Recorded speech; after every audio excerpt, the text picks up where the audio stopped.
So, really, between Virginia and West Virginia, I don't know which state is shittier, okay?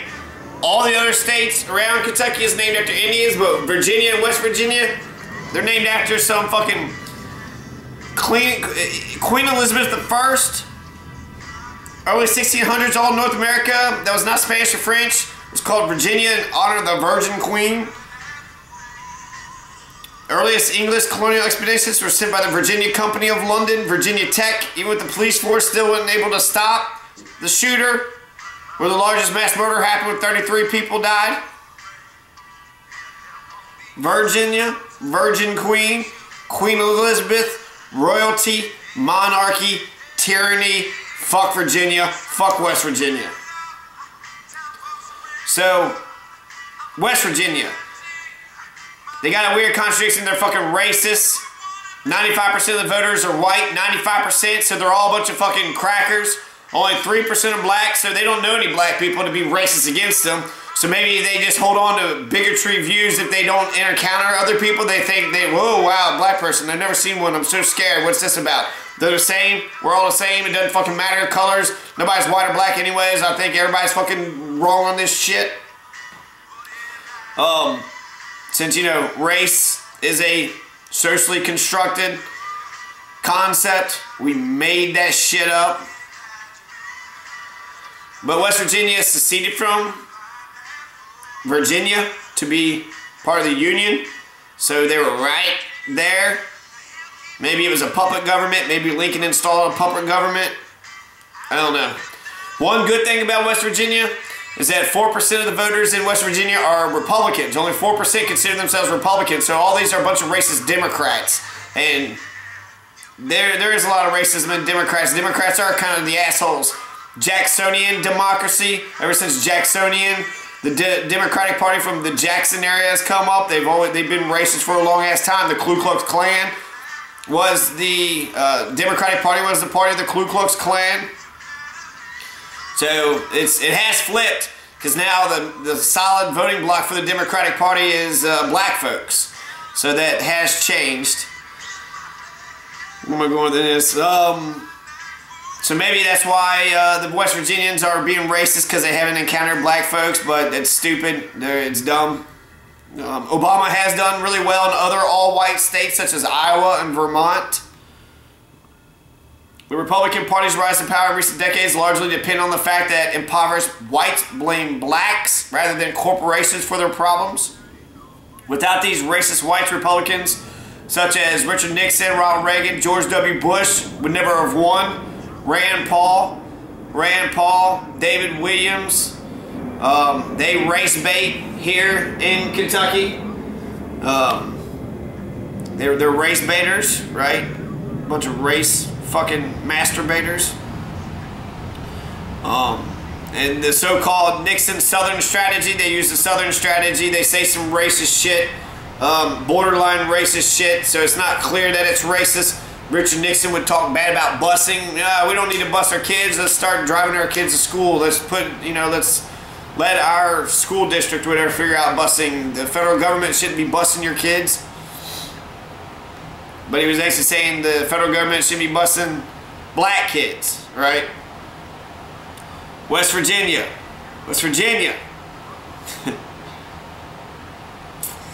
I kind of feel bad actually about picking on West Virginia. West Virginia is small, it's kind of backwards that people always picking on West Virginia. Somebody should actually defend West Virginia. I'm defending Appalachia, you know, Kentucky. I'm defending Kentucky. I just don't know how low I can go. I mean, I can't. I was born in Kentucky, so I have an irrational love for this state, but I wasn't born in West Virginia, so I'm sure it's a beautiful, wonderful state. I do feel shitty for picking on you guys. I feel like I'm bullying them. You know, like a little snot-nosed kid. A little snot-nosed, toothless kid who's racist. The West Virginia is the most miserable state in the Union according to this poll. Obesity is 33%, so there's more fat people. No, actually, we got 38%. Okay, never mind. There's more fat people in Kentucky, but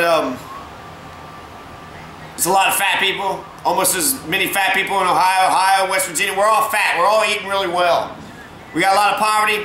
We got a lot of fat people too. So West Virginia residents feel the most miserable in the country. They're the most miserable.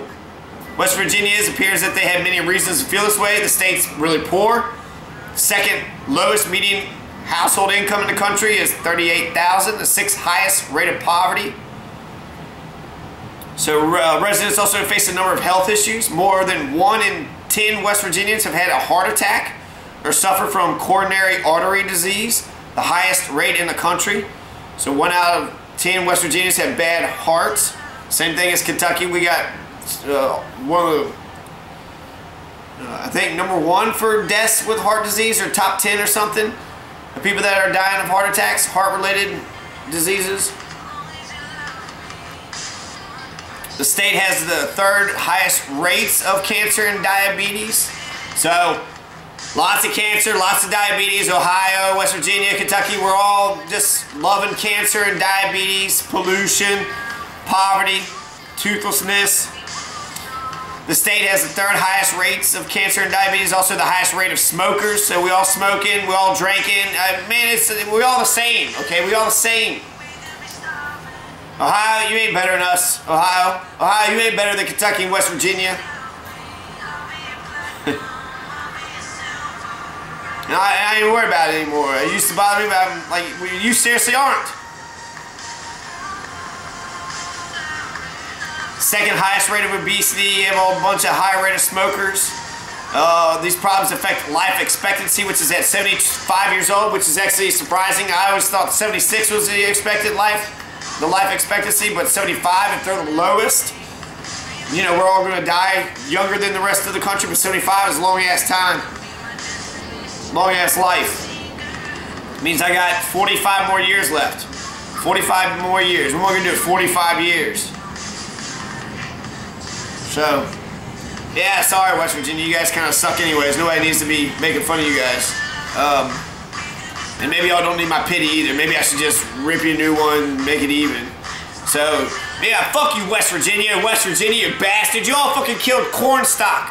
Yeah, remember Cornstalk, R.I.P. Cornstalk. I remember the Battle of Point Pleasant. You motherfuckers murdered Cornstalk. For what? Because he says, hey, let's have a peace negotiation, let's talk about our fucking problems.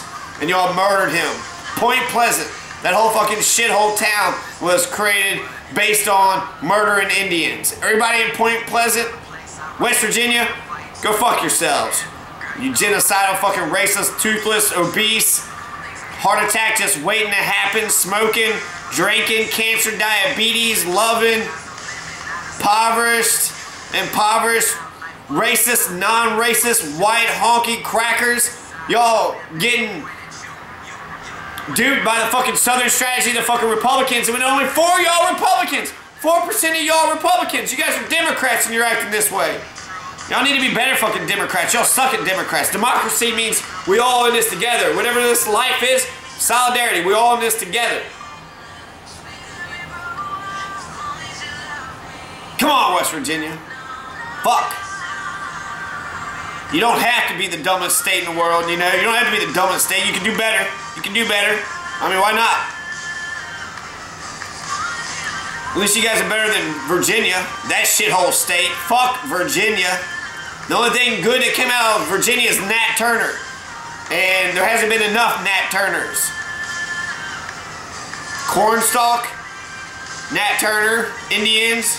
These people are heroes to the dominant, oppressor, fascist, totalitarian dictatorship of white supremacy. Virginia created Robert E. Lee. Virginia was the main antagonist in the Civil War. They're the main reason why the Civil War took on such a... South Carolina, you can deal with that South Carolina, but Virginia, you gonna go alone?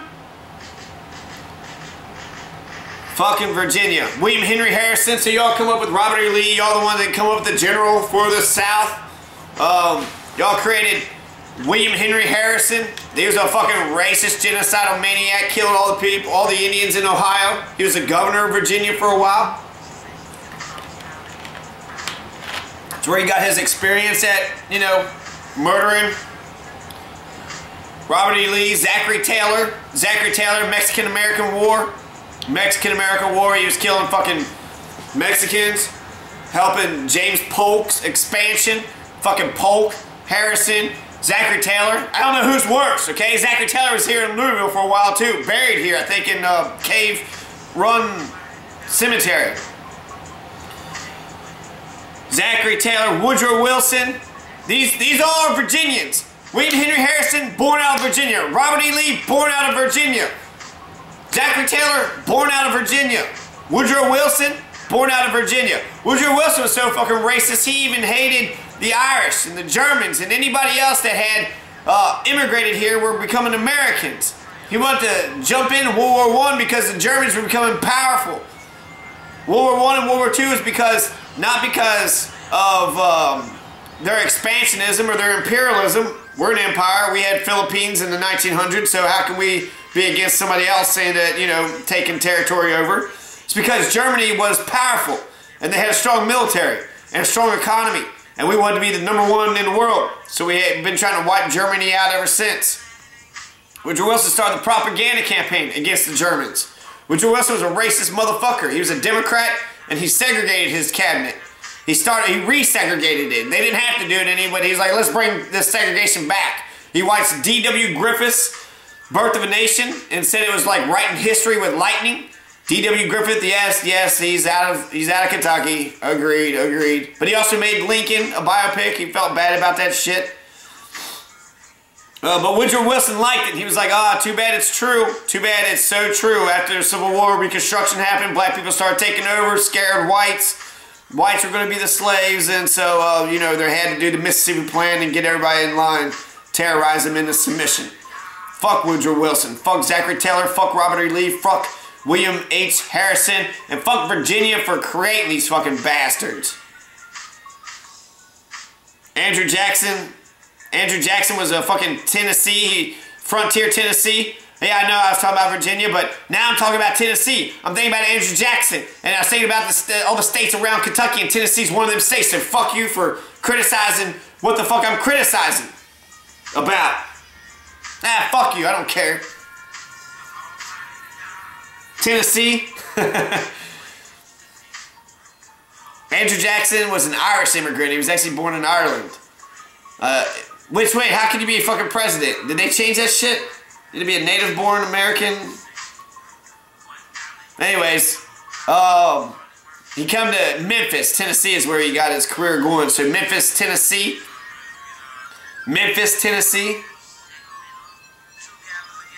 Andrew Jackson was a wealthy slaveholder. Jackson began his legal career in Jonesboro, now northeastern Tennessee. Though his legal education was scanty, he knew enough to be a country lawyer on the frontier. Since he was not from a distinguished family, he had to make his career on his own merits. He had to prosper in the rough and tumble world of frontier law. Most of the actions grew out of disputed land claims or from assault and battery. He was elected as the delegate to the Tennessee Constitutional Convention in 1796. When Tennessee achieved statehood that year, Jackson was elected its U.S. representative. The following year, he was elected U.S. Senator as a Democratic Republican, but resigned within a year. In 1798, he was appointed a judge of the Tennessee Supreme Court, serving until 1804. So in addition to his legal and political career, Jackson prospered as a planter, slave owner, merchant. He built a home in his first general store in Gallatin, Tennessee, 1803. Next year, he acquired the Hermitage, 640-acre plantation in Davidson County near Nashville. Jackson later added 360 acres to the plantation, which eventually grew to 1,050 acres. The primary crop was cotton, grown by enslaved workers. Starting with 9 slaves, Jackson held as many as 44 slaves in 1820. Later held up to 150, making him one of the elite planters. Throughout his lifetime, he may have owned as many as 300. Jackson was a major land speculator in West Tennessee. He negotiated the sale of the land from the Chickasaws in 1818. He was one of the 3 original investors. He was one of the 3 original investors to find Memphis, Tennessee in 1819. No wonder Memphis killed Martin Luther King Jr. It was founded by a genocidal racist maniac, a bloodthirsty, racist fucking Hitler wannabe low-life motherfucker. Fuck Tennessee, Virginia, and West Virginia.